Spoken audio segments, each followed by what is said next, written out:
Keşmir'e gelmeden önce özellikle Hindistan-Pakistan ayrışmasını değerlendirmek lazım. Şöyle düşünün, neredeyse 1 milyar 400 milyonluk bir Hindistan nüfusunu düşünün. Çin'le başa baş gidiyorlar. Yakın zamanda Hindistan nüfusu Çin nüfusunu aşacak.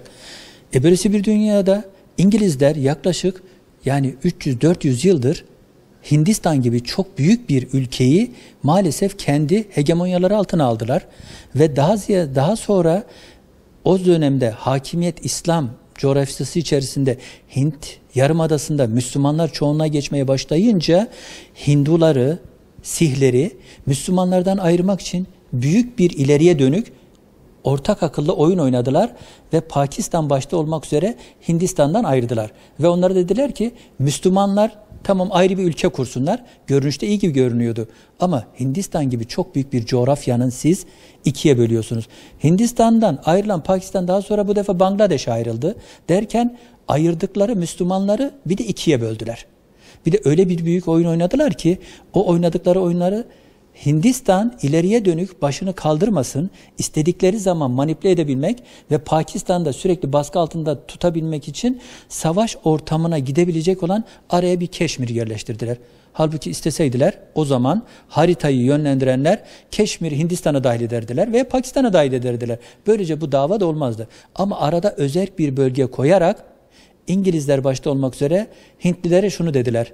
Siz her zaman burada potansiyel olarak Keşmir'i elde tutmak için Pakistan'la kavga edeceksiniz. Pakistan'a da siz Müslüman olarak Keşmirli Müslümanları korumazsanız o zaman sizin ülke olarak gelecekte şeyiniz olmaz, varlığınız olmaz. İşte böylece ortaya bir bombayı koydular, pimini çektiler. Şimdi Hindistan, Keşmir özerk bölgesinde Müslümanları korumak adına hareket eden Pakistan'la sürekli savaş halinde. Şimdi neden? Şimdi son gündeme geldiğinde neden şimdi? Çünkü Hindistan nüfus olarak Çin'i geçmeye başladı. Silikon Vadisi gibi teknolojik altyapıların Amerika'nın özellikle teknolojisinin büyük üretim yerleri artık Hindistan. Bir taraftan nüfus olarak çok ileriye giden, teknolojisi çok güzel noktalara gelen bir Hindistan'ı durdurmak gerekiyordu. Onun için de karşısına Pakistan gibi kendisinde geçmişte birlikte yaşadığı bir milleti çıkararak savaş haline getiriyor. Diğer taraftan özellikle Pakistan teknolojide belli bir düzeye ulaştı. Nükleer silah da dahil olmak üzere elinde mevcut. Pakistan'ın da gücünü sınırlamak için Hindistan'la savaştırıyorlar şu anda. Hedef şu, büyüyen bir Hindistan'ı baskılamak, gelecekte potansiyeli güçlü olan bir Pakistan'ı Hindistan'la savaştırarak aynen İran ve Irak'ın zamanında küçücük Kuveyt üzerinden savaştırdıkları gibi yeni bir dünya savaşı içerisinde enerjisini tüketmiş bir toplumla kendi hakimiyetlerine devam ettirmek.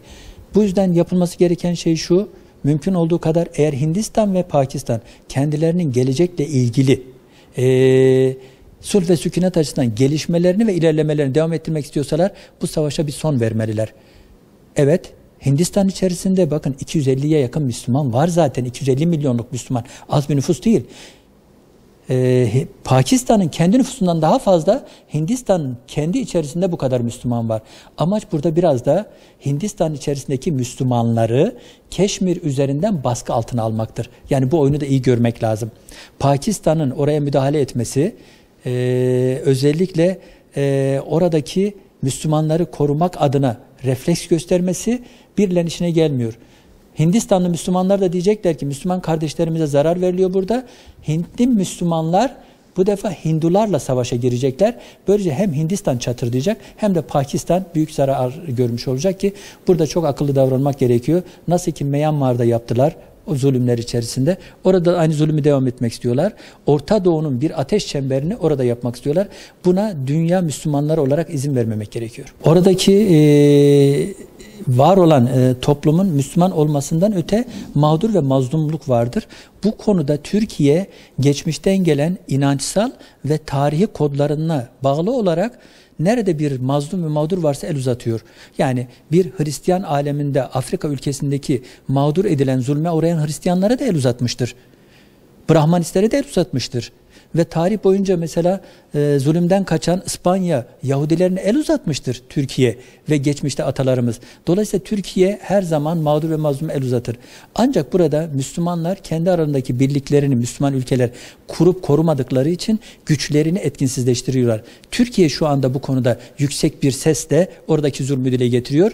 Umarız ki Filistin'de olduğu gibi mağduriyet olmaz. Görünürde oraları koruyoruz anlamında, fakat iş icraata gelince de kimse geri çekilmez. Yani bir dönem işte 6 gün savaşlarına baktığımızda özellikle Arap ülkeleri bir anda geri kaçtılar ve Filistin'i şu anda hala daha kurtaramıyoruz.